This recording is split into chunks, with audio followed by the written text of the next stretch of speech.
अस्सलाम वालेकुम फ्रेंड्स, कैसे हैं आप सब। उम्मीद कर रही हूँ कि आप सब खैर खैरियत से होंगे।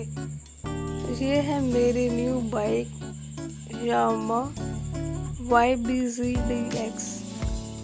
ये कुछ दिन पहले मैंने बाइक ली है। मेरी बड़ी एक ख्वाहिश थी ये वाली बाइक लेने की, अल्हम्दुलिल्लाह जो कि मैंने ले ली है। और इसकी जो बैक लाइट है इस पर मैंने अपने अब्बू जान का नाम लिखवाया है। ये बाइक बहुत मज़े की है, यामा YBZ-DX।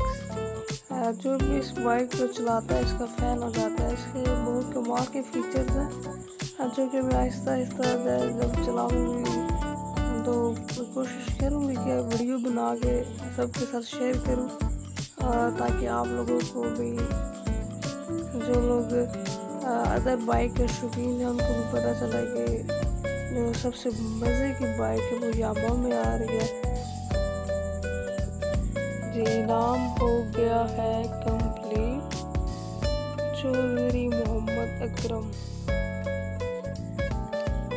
कैसा लग रहा है कमेंट्स में बताइएगा। अल्लाह हाफिज़।